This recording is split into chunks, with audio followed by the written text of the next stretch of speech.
또 내가 새 하늘과 새 땅을 보니 처음 하늘과 처음 땅은 없어졌고 바다도 다시 있지 않더라. 또 내가 보매 거룩한 성 새 예루살렘이 하나님께로부터 하늘에서 내려오니 그 준비한 것이 신부가 남편을 위하여 단장한 것 같더라.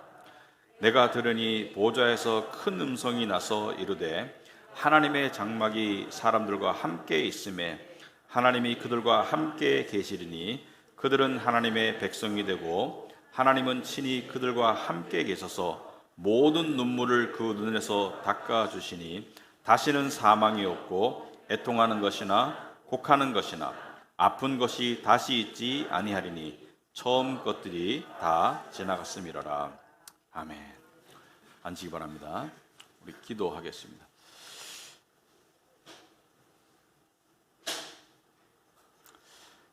하나님 아버지, 저희들을 또 하나님의 예배자로 불러주셨는데 하나님 간절히 바라는 것은 저희들의 영혼 속에 진리의 말씀이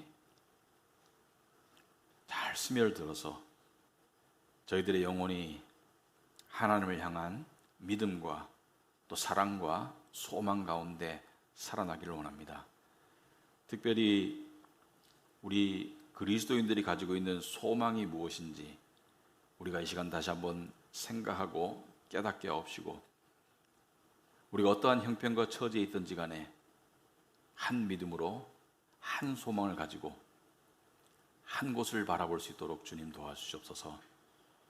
세상에 살 때 너무 세상이 크게 보이고 세상 속에 파묻혀 살 때가 많은 저희들, 하나님 아버지, 하지만 세상 속에는 참 평안도 없고 참 소망도 없고 참 기쁨도 없는 것을 저희들이 거듭해서 알지만 왜 자꾸 세상을 바라보며 그 속에서 얻어질 수 없는 것을 얻으려고 하는지 저희의 미련함을 하나님 아버지 불쌍히 여겨 주시옵시고, 저희들이 하나님께서 바라보러 가는 곳을 바라보며 세상을 살아갈 수 있도록 주님 도와주시옵소서.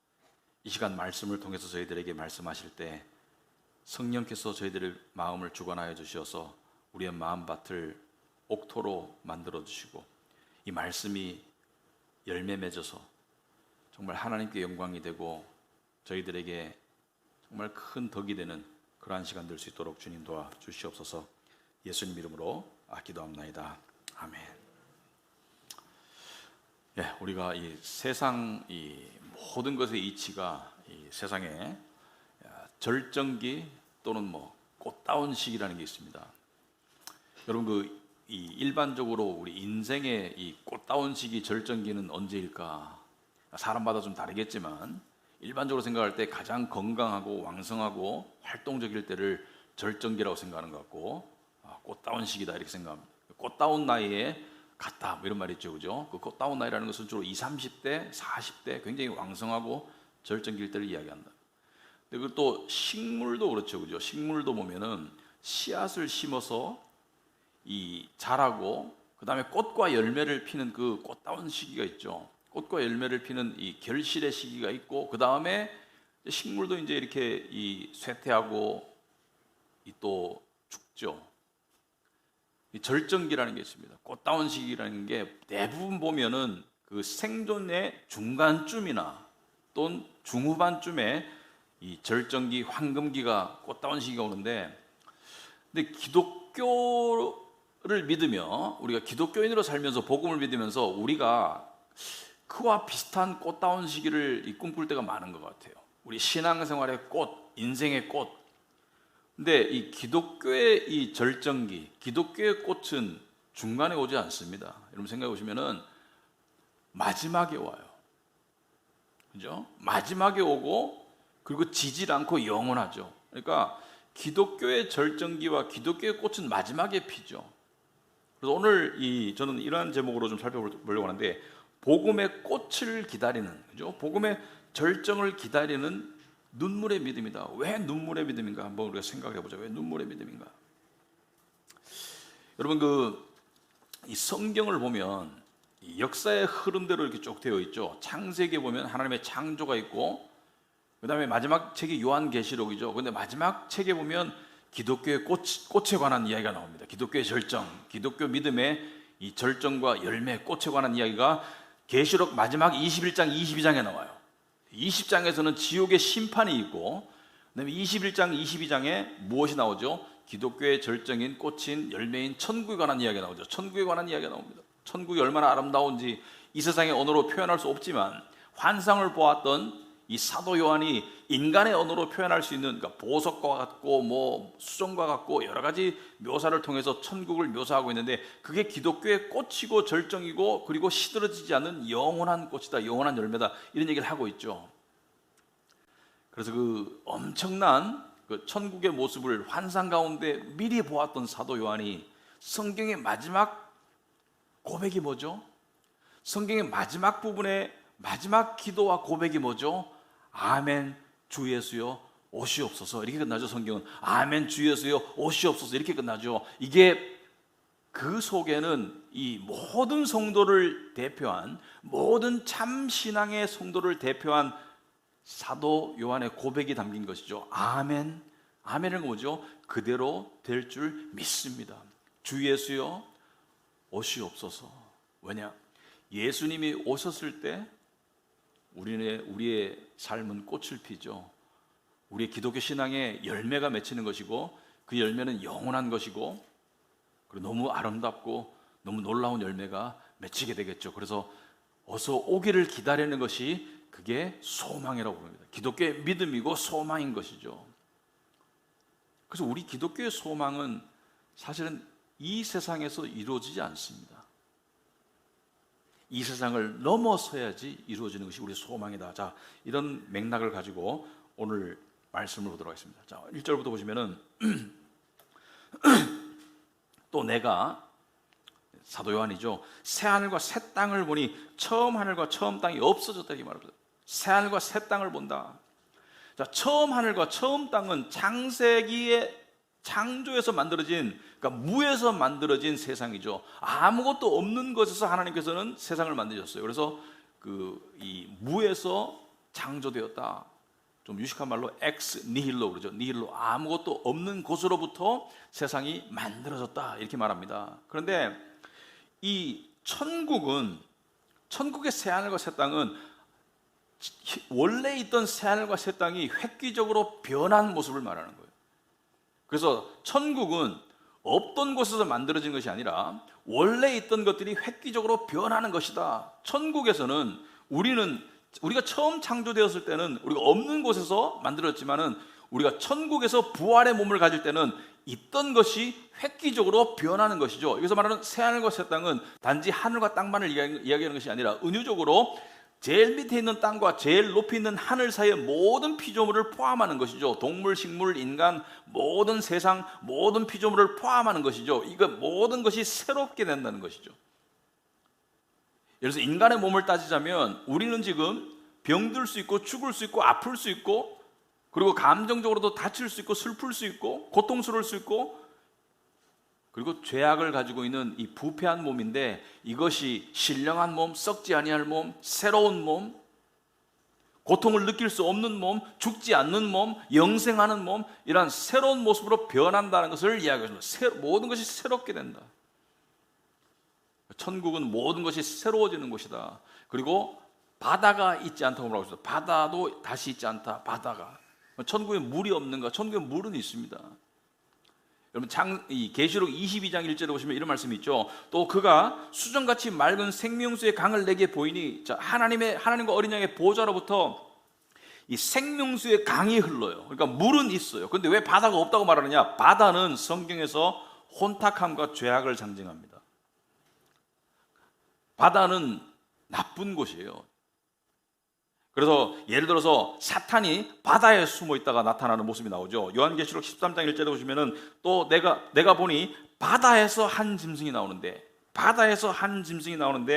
신성 모독하는 이름들이 쫙 써 있더라. 그래서 하나님을 모독하는 사탄이 어디에서 나와요? 바다에서 나와요. 그래서 바다는 죄악을 상징합니다. 바다는 혼탁을 상징해요. 바다는 악을 상징해요. 그러니까 천국에 바다가 없다는 것은 뭐가 없다는 것을 말합니까? 죄와 혼탁함이 없다. 무질서가 없다. 자, 이렇게 모든 것이 새롭게 썩지 아니할, 이 히브리서 1장에 보시면은 지금 세상은 낡아지고 지금 세상은 파괴되고 그리고 없어지고 그리고 해와 달과 별도 다 떨어지고 새로운 땅과 새로운 하늘이 만들어진 모든 것이 새롭게 단장된 가운데 이제 주인공이 등장하죠. 여러분, 이 결혼식장에 보시면은 이 식장을 꽃으로 또는 이 조명으로 또 테이블로 아름답게 장식하고 난 다음에 그때 신랑과 신부 주인공이 등장하죠. 그래서 모든 것이 장식되고 난 다음에 새하늘과 새 땅이 있고 난 다음에 2절에 보시니까 누가 나타나요? 또 내가 봄에 거룩한 성 새 예루살렘이 하나님께로부터 하늘에서 내려오니. 그래서 말하는 새 예루살렘은 뭘 상징하죠? 예루살렘은 구약에서는 이스라엘 백성을 상징하지만 새 예루살렘은 영적으로 교회를 상징하죠. 믿는 성도들, 참된 믿는 성도들의 모임인 교회를 상징하죠. 이 세상에는 수많은 교회들이 있지만 진정한 교회는 한 개밖에 없습니다. 예수 그리스도의 몸된 교회는 한 개밖에 없고요, 각각의 지역교회 안에는 그 교회에 속한 참된 성도들이 있죠. 그래서 눈에 보이는 교회는 여러 개이고 또 사람들 숫자도 많지만 눈에 보이지 않는 교회는 한 개이고 그리고 숫자도 적습니다. 그러니까 교회라는 이름 아래 많은 사람들이 모이지만 그 안에 참 믿음을 가지고 하나님의 백성된 자들의 참 모임이 새 예루살렘 교회인데 하나님께로부터 하늘에서 내려온다. 근데 그 모습을 보니까 그 준비한 것이 신부가 남편을 위하여 단장한 것 같더라. 여기서 남편은 신랑 되시는 예수님을 말하죠. 여기서 새 예루살렘은 그 신랑 되시는 남편과 혼인잔치를 앞둔 새 예루살렘 단장한 신부를 말합니다. 성경에 보시면 예수께서 나타나실 때 우리도 영광 가운데 나타날 것이다. 그 영광은 무엇을 말하죠? 아름다움을 말하죠. 순결함을 말하죠. 거룩함을 말하죠. 그래서 새 예루살렘이 하나님께로부터 하늘에서 내려와서 신랑을 맞이하게 되는 것이 천국이다. 그래서 천국에서 제일 최초로 있는 이벤트는 뭡니까? 바로 혼인잔치예요. 예수께서도 말씀하셨죠. 혼인잔치에 대해서 천국에서 가장 최초로 있을 이벤트는 바로 신랑 되시는 예수님과 신부 되는 교회, 참 성도들 간의 혼인잔치가 이루어진다. 그래서 교회는, 지금 이 땅에서의 교회는 무시당하고 핍박받았습니다. 역사 속에서 보면 교회는 핍박당하고 무시당했어요. 초대교회 교인들은 실제로 핍박당하고 고문당하고 죽임을 당했으며 그리고 사회적으로도 약자였고 가난한 자였고 이 신분 상승이 안 되는 무시당하고 있는 사람들이었고, 여러분, 인도 같은 나라는요, 기독교인이 되는 순간 사업이 안 됩니다. 왜? 힌두교에다가 기독교인으로 전환하잖아요. 그 사업이 안 돼요. 피해를 감수해야 돼요. 우리나라 같은 경우는 기독교를 개독교라고 무시하는 그런 문화가 있긴 있죠, 그죠? 물론 세상에 비추는 교회가 진짜 기독교의 모습은 아닐 수가 있습니다. 우리가 억울하게 비난받을 때가 있어요. 왜? 모든 교회가 참된 교회는 아니에요. 하지만 기독교가 요즘에 조롱당하는 것은 맞아요. 하지만 더 이상 기독교가 조롱당하고 비난당하고 이 핍박당하는 시녀가 아니라 이제 공주가 되는 거예요. 아름답게 단장한 공주의 모습인 거예요. 그래서 새하늘과 새 땅이 이루어지고 난 다음에 가장 최초의 이벤트가 천국에서 혼인잔치이고, 그리고 우리가 그 새 예루살렘이다. 예수 그리스도를 믿는 우리가 새 예루살렘이다. 그리고 3절에 보니까 내가 들으니 보좌에서, 여기서 보좌는 하나님이 계신 곳을 말하죠. 보좌에서 큰 음성이 나서 이르되, 모두가 들을 수 있는 음성이 나서 이르되 하나님의 장막이 사람들과 함께 있으며. 그래서 하나님의 장막이라는 것은 하나님이 거하시는 집을 말하죠. 하나님의 장막이 사람들과 함께 있다는 것은 이제 우리가 하나님이 계시는 천국에 들어가서 하나님과 실제적으로 심지어 몸적으로도 하나님과 함께 한다는 것을 말하죠. 물론 우리 성도들은 지금도 하나님이 함께 하세요. 하나님의 영이 함께 하세요. 그런데 하나님의 영이 함께 한다는 것은 우리가 영으로는, 거듭난 영으로는 하나님의 임재를 늘 느끼지만 그 영의 느낌이 우리의 마음의 느낌과 일치하지는 않습니다. 우리의 이 사도 바울이 너희가 기도할 때, 방언으로 기도할 때 영으로는 기도하나 마음으로는 무슨 뜻인지 모른다고 말하는 것은 영과 마음은 늘 통하는 게 아니에요. 영의 생각을 마음의 생각이 늘 알고 있는 것은 아니에요. 영은 하나님의 임재를 항상 알고 있을 거예요. 우리 안에 있는 거듭난 영은 하나님의 임재를 늘 알고 있을 거예요. 하지만 우리의 마음은 하나님의 임재를 늘 알지 못하고 우리는 눈으로 하나님을 볼 수 없고 손으로 만질 수 없어요. 하지만 여기서 하나님의 장막이 사람들과 함께 있음에 하나님이 그들과 함께 계신다는 것은 지금 하나님이 영으로 함께하는 그러한 제한된 함께됨이 아니라 눈으로 볼 수 있고 대화할 수 있고 그리고 심지어 만질 수 있는 그러한 온전한 함께 하심을 이야기하고 있습니다. 그래서 그들은 하나님의 백성이 되고, 여기서 말하는 그들은 예수 믿는 새 예루살렘을 말하고, 하나님은 친히 그들과 함께 계셔서 친히 그들과 함께 계신다는 것을 여러분 상상해 보시기 바랍니다. 이 세상에서는 우리가 영으로 하나님과 함께 하지만 그래서 자주 느끼지 못해요. 근데 이 세상에서는 하나님을 볼 수 없습니다. 왜? 죄인은 하나님을 보면 죽어요. 구약에 보면 나를 보면 죽는다고 그랬습니다. 그러나 지금 이 천국에서는 하나님이 눈에 보이게, 느낄 수 있게, 만질 수 있게 함께 한다는 것을 이야기하고 있습니다. 이것은 우리에게 가장 커다란 복이 되겠죠. 하나님이 함께 하신다. 그리고 지금은 우리가 하나님과 함께 해도 거리감과 거리낌을 느낍니다. 왜? 여러분, 하나님이 나와 함께 하신다는 것이 우리가 항상 좋고 편하지 않잖아요. 왜? 우리가 숨기고 싶고 감추고 싶은 죄의 모습들이 있기 때문에 불편하잖아요. 거리낌이 있잖아요. 양심의 가책이 있잖아요. 근데 지금 하나님이 함께 하신다는 것은 아무런 거리낌이 없고 아무런 양심의 가책이 없는 온전한 하나됨을 말하죠. 그런데 이 천국에서 우리가 하나님을 영원히 함께 하시는데 그 영원의 시작이 있겠죠, 그죠? 그 영원의 시작이 하나님을 처음 보는 순간이 있겠죠, 그죠? 물론 그 하나님을 처음 보고 난 다음부터는 영원한 함께함이 이루어지겠지만, 시간을 초월한 영원 속에 들어가겠지만, 그 최초의 하나님을 만날 때, 가장 처음 하나님을 만날 때, 그때 하나님은 우리에게 뭘 가장 먼저 하실까? 지금 명절이 다가와요. 곧 추석이 다가오는데 여기 앉아 계신 분들 중에 많은 분들이 고향에 가실 겁니다. 근데 고향에 가면 부모님이 여러분에게 가장 처음 하시는 말씀이나 행동이 뭐예요? 아마 이런 걸 것 같아요. 먼 길 오느라 수고했으니까 좀 쉬거라. 내가 곧 밥 차려주마. 뭐 이런 거 아니겠어요, 그죠? 먼 길 오시니까 왔으니까 쉬거라. 곧 내가 밥 차려주마. 또는 뭐 안아주실 수도 있고, 뭐 등을 두드려 줄 수도 있고, 여러 가지가 있겠죠. 근데 하나님이 여러분을 보면, 하나님이 우리 성도를 보면, 우리 자녀들을 보면 가장 처음에 무엇을 하실까? 눈물을 닦아주신대요. 하나님이 가장 처음 하시는 것은 눈물을 닦아주시는 거예요. 그 4절에 보면 모든 눈물을 그 눈에서 닦아주시니, 눈물을 닦아주신다.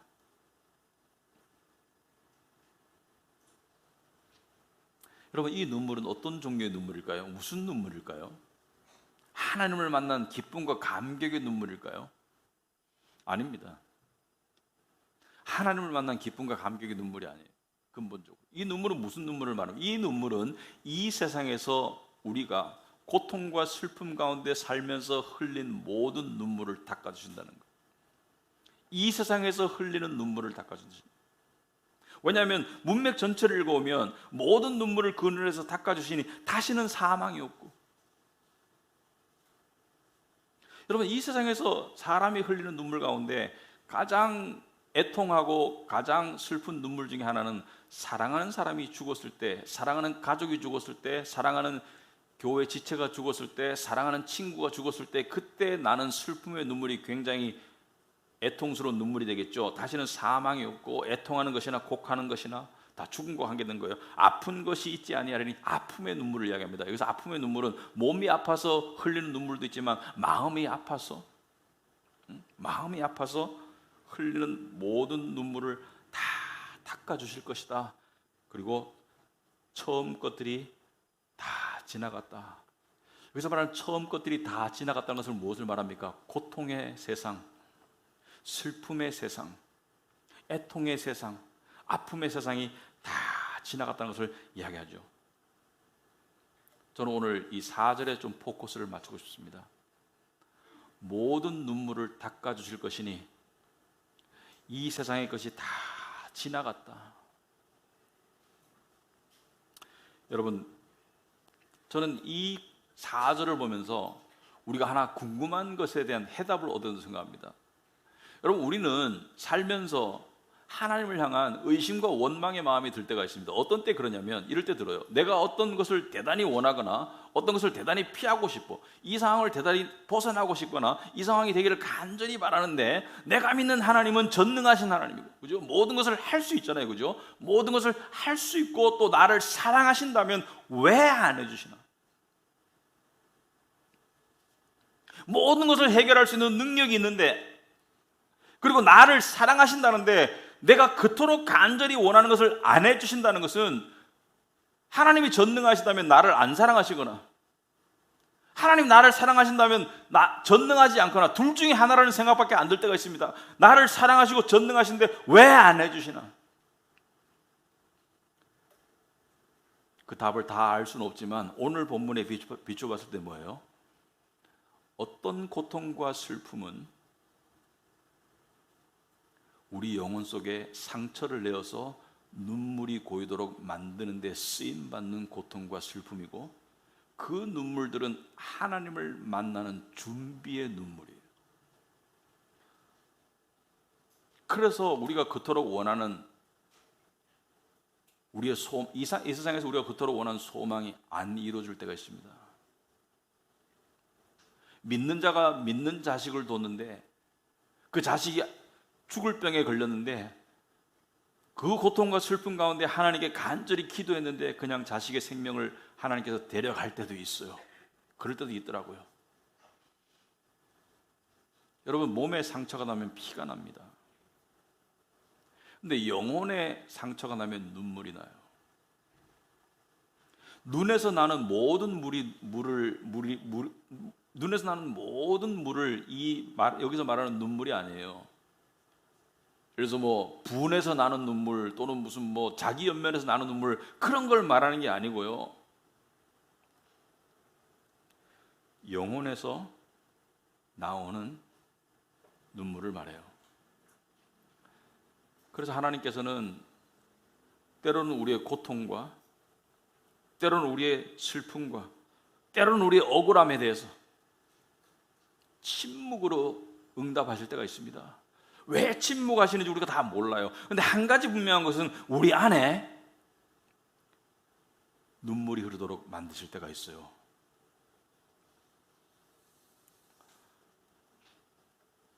우리는 이렇게 생각합니다. 하나님이 나를 잊으셨나? 하나님이 나의 고통을 외면하시나? 나의 슬픔에 눈을 감으셨나? 하나님이 나를 잊으셨나? 이렇게 느낄 때가 있습니다. 하지만 그건 사실이 아니에요.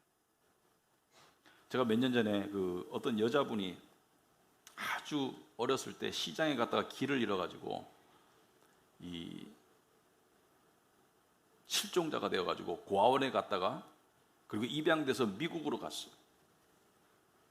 근데 미국으로 가지고 이제 중년이 되었습니다.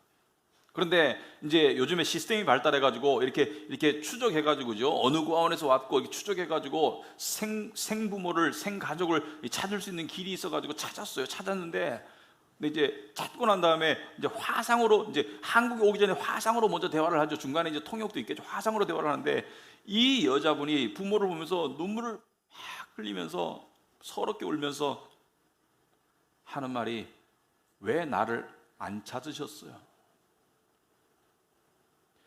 부모가 가슴이 저미죠. 부모가 답을 못해요. 한참을 울다가 마음을 추스리고 하는 말이, 한시도 너를 잊은 적이 없다. 한시도 너를 잊은 적이 없고 방방곡곡 다니지 않은 곳이 없다. 너를 찾으러. 여러분, 하나님은 우리의 슬픔과 우리의 고통을 잊으시는 분이 아닙니다. 때로는 침묵으로 응답하세요. 왜? 우리 안에 우리 안에 영혼의 상처 가운데 눈물이 고이도록 만들어요.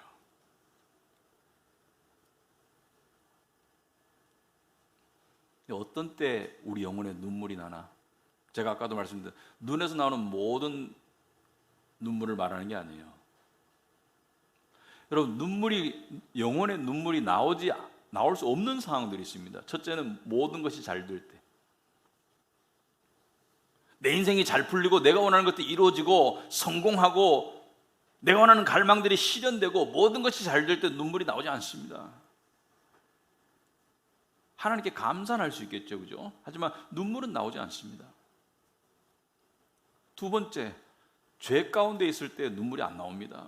죄 가운데 있을 때는 영혼의 눈물이 안 나요. 죄인도 울어요, 그죠? 죄 가운데 있으면서도 울 때가 있어요. 자기 연민에 억울해서 울 때가 있는데 그런 상황 속에서는 영혼의 눈물은 안 나와요. 왜? 죄와 우상 숭배는, 죄는 우리의 영혼을 딱딱하게 하고 메마르게 하기 때문에 거기서 액체가 나오질 않아요.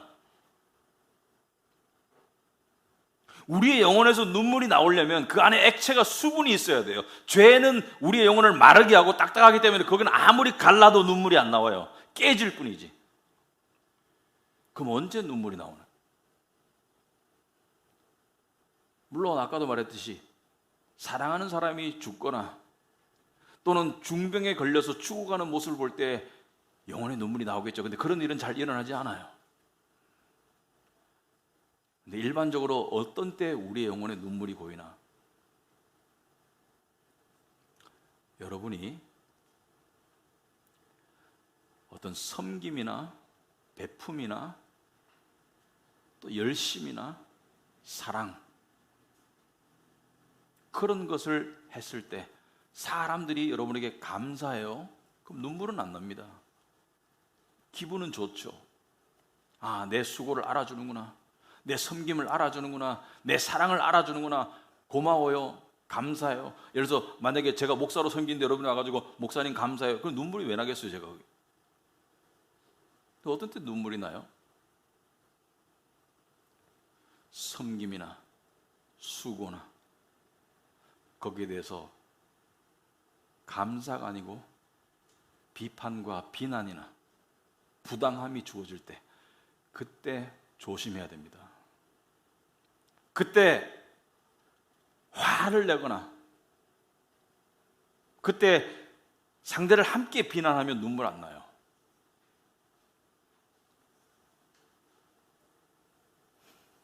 그럴 때 예수님의 십자가를 봐야 됩니다.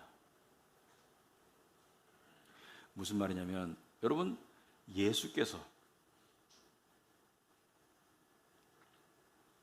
예수님은 섬기러 오셨잖아요. 죄인을, 우리는 어떤 가족을 위해서, 또 조직을 위해서, 공동체를 위해서 내 시간과 내 정열과 내 열심을 쏟았지만 예수님은 그 이상 자기 생명을 쏟았잖아요, 그죠? 생명을 쏟았는데 예수께 사람들이 응원했습니까? 감사했습니까? 여러분, 복음서 한번 읽어보세요. 여러분, 이걸 통해서 우리가 예수님의 마음을 조금이라도 바라봐야 됩니다. 예수님을 향해서 사람들이 박수 쳐줬나요? 아니면 감사했나요? 아니죠. 조롱했죠. 비난했죠. 비판했죠. 무관심했죠. 근데 예수님은 어떻게 그 십자가로 가셨나요? 성경에 보면 마치 도살장에 끌려가는 양처럼 그 입을 열지 않으셨다. 도살장에 끌려가는 양처럼 그 입을 열지 않으셨다.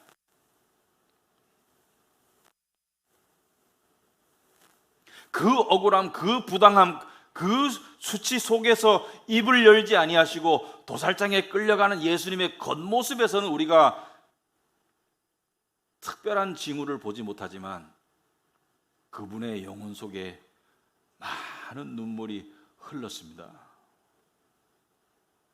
히브리서 5장 7절에 이런 말씀이 있습니다. 그는 육체에 계실 때 자기를 죽음에서 능히 구원하실 이에게 심한 통곡과 눈물로 간구하셨다. 여기서 눈물만이 아니고 통곡과 눈물로 간구하셨다. 여러분, 성경에 보면 예수님이 통곡과 눈물로 간구한 모습은 거의 안 나와요. 복음서에 예수님이 죽은 나사로 때문에 사람들이 슬퍼할 때 우셨다라는 거 있고, 또 겟세마네 동산에서 기도하는 모습은 나오지만 육체에 계실 때 자기를 죽음에서 능히 구원하시는 이에게 심한 통곡과 눈물로 간구와 소원을 올렸다. 통곡과 눈물의 모습은 나오지 않습니다. 왜? 이것은 혼자 흘렸던 눈물이고 예수님의 내면의 영혼에서 흘렸던 눈물이지 사람들 앞에 전시된 눈물은 아니었어요.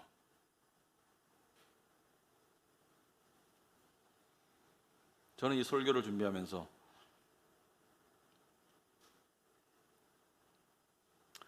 조금 전까지도 제가 기도하는 것은 저 같은 죄인이 어떻게 예수님의 심정을 전할 수 있겠나? 하나님 도와주세요. 여러분, 예수님이 가장 영혼의 눈물이 흘렀을 시간이 언젠가 한번 생각해 보셨습니까?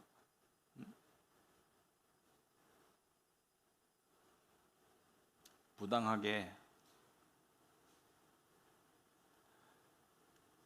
십자가를 지고 못 박히는 고통 속에서 사람들이 조롱하고 비난하고 그때도 너무 힘드셨을 거고 우리가 말로 표현할 수 없을 만큼 너무 억울하셨을 거고 너무 부당하고 너무 그렇잖아요. 그런데 제가 생각해 보니까요, 사람은 자기가 가장 신뢰하고 가장 아끼고 사랑하는 대상으로부터 외면당할 때 그 영혼에 가장 많은 눈물이 흘러요. 그 고통과 그 억울함, 그 부당함, 그 조롱, 그 비난, 그것보다 더 예수님을 울게 만든 것은 바로 나의 하나님, 나의 아버지 어찌하여 나를 버리셨나이까. 여러분, 그 순간을 상상해 보시기 바랍니다. 십자가에서 당신이 그토록 사랑하시고 사랑받던 아버지 하나님으로부터 외면당하셨을 때, 우리를 대신해서 그 진노를 받으시면서 아버지가 외면하셨을 때, 그때 아마도 예수님의 영혼 속에 눈물이 가장 많이 흘렀을 것 같아요. 아마 그때 예수께서 자기를 죽음에서 능히 구원하실 이에게 심한 통곡과 눈물로 간구하셨을 것 같아요. 나의 아버지 어찌하여 나를 버리셨나이까.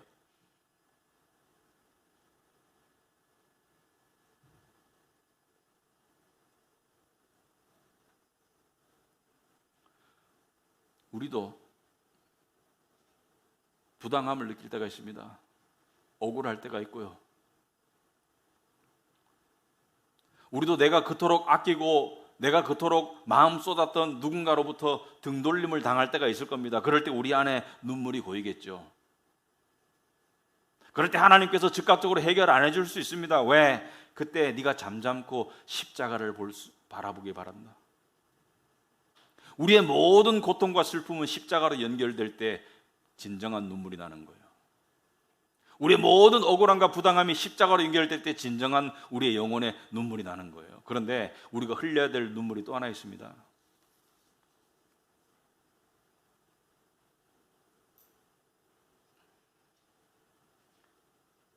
그 엄청난 고통과 아버지로부터 버림받는 그 아픔 가운데, 우리가 말로 표현할 수 없는 그러한 아픔과 고통 가운데 그 영혼의 눈물을 흘리시면서 우리의 죄짐을, 그 무거운 죄짐을 지신 예수님,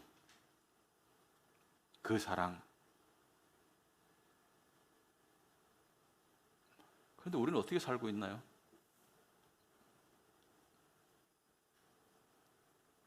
우린 그 사랑에 10,000분의 1이라도 감사한가요? 우리는 그 사랑 때문에 이 세상에서 주어지는 고통과 억울함 속에서 주님의 그 고통과 십자가를 이해할 수 있는 길을 주셔서 감사합니다라고 말하나요? 아니면 의심하고 원망하고 불평하나요? 우리는 나에게 예수님의 십자가는 비교할 수 없는 그러한 종류의 그러한 무게의 십자가가 지워질 때 우리의 입에서는 예수를 바라보는 침묵의 그런 고백이 나오는가요? 아니면 하나님을 향한 불평이 나오는가요?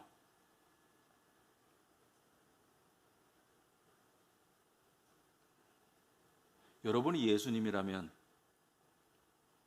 그러한 우리의 모습을 볼 때, 그러한 저의 모습을 볼 때 마음이 얼마나 아프실까?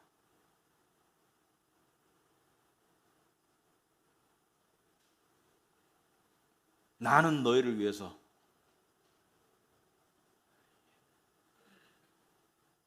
이토록 말로 할 수 없는 고통과 고난을, 죽음을 감수했는데 너희는 나를 위해서 그 작은 고통 하나 감수하지 못하니? 그것 가지고 나를 의심하니? 그것 가지고 나에게 원망하니?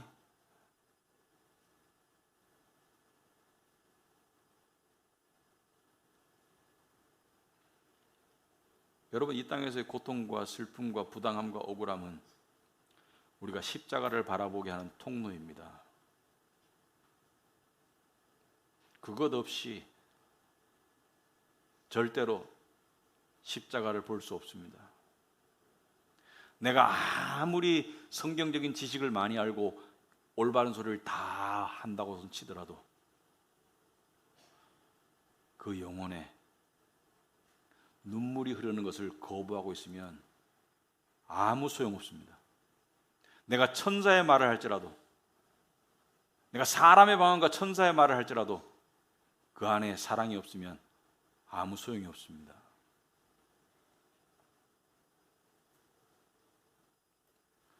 여러분, 우리는 삶의 무게라는 것을 느끼죠.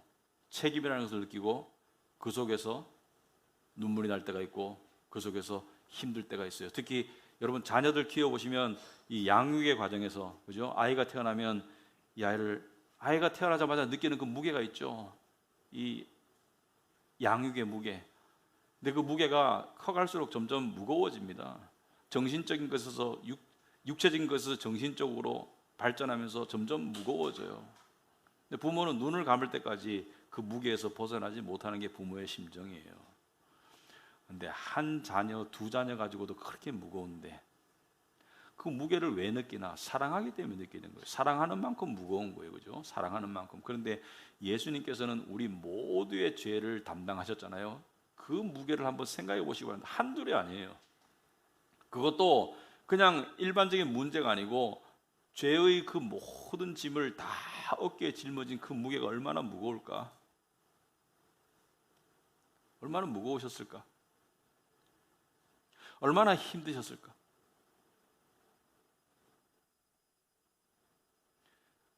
근데 천국 가면요, 우리가 신랑을 보잖아요. 예수님을 보면 부활하신 모습 그대로 봅니다. 여러분, 예수님이 부활하셨을 때 모든 상처가 다 아물지 않았죠. 물론 썩지 않고 아프지 않고 병들지 않고 신령한 몸이지만 손에 못자국이 있었죠. 그래서 도마 보고 네 손가락을 넣어보라 그랬죠. 옆구리에 창자국이 있었어요. 우리가 천국 가서 예수님을 보면 똑같은 모습이에요. 그 부활의 모습 그대로 보는 거예요. 그런데 왜 예수님은 그 흔적을 여전히 가지고 계실까? 우리 마음이 불편하라고? 아니에요. 우린 그분의 모습을 그대로 보면서 눈물을 흘릴 겁니다. 우리를 그토록 사랑하셨구나. 우리는 그토록 사랑하셨구나. 우리를 향한 사랑의 징표를 매일매일 천국에서 볼 겁니다. 영원토록. 고통과 상처가 사랑에 의해서 난 것이라면 그것은 나쁜 게 아니에요. 그건 아름다운 거예요. 우리가 이 세상에서 고통과 슬픔과 고난을 느낄 때 십자가를 생각하고 참으면 그건 아름다운 거예요. 여러분이 직장에서 부당한 일을 당할 때, 사랑하는 사람들로부터 섭섭함이나 등돌림을 당할 때, 그것이 십자가를 바라볼 수 있도록 한다면 그것은 하나님의 뜻이 이루어지는 거예요. 하나님은 어떤 고난은 해결로 응답하시지만 어떤 고난과 슬픔은 침묵으로 응답하십니다. 왜? 눈물이 쌓이도록 만드시는 거예요. 로마서 15장 13절에 이런 말씀이 있습니다. 소망의 하나님이 모든 기쁨과 평강을 믿음 안에서 너에게 충만하게 하사 성령의 능력으로 소망이 넘치게 하시기를 원하노라. 여기 소망이라는 단어가 앞에도 나오고 뒤에도 나와요. 소망의 하나님이 사랑의 하나님이기도 하지만 소망의 하나님이라도, 소망의 하나님이 마지막에 소망이 넘치게 하시기를 원하노라. 여기서 말하는 소망이 뭘까요? 우린 많은 소망을 가지고 있지만 이 세상에서 여기서 말하는 소망이 뭘까요? 천국이에요. 천국. 여기서 말하는 소망은 이 땅의 일이 아니에요. 소망이 넘치는 것이 신앙인 거예요.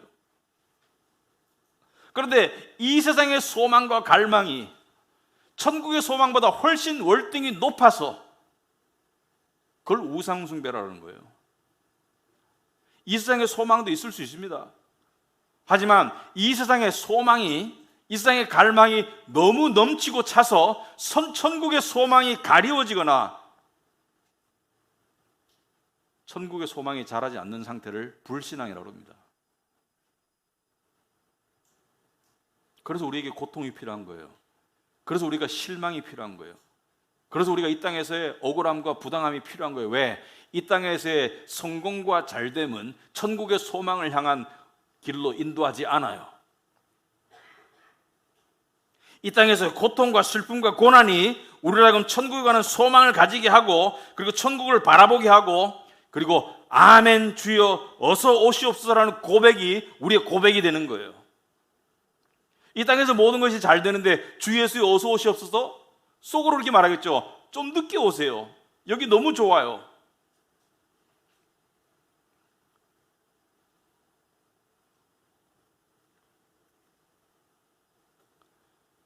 우리가 고난과 고통과 슬픔과 부당함을 바라보는 시각에 변화가 있어야 될 겁니다. 그게 필요해요.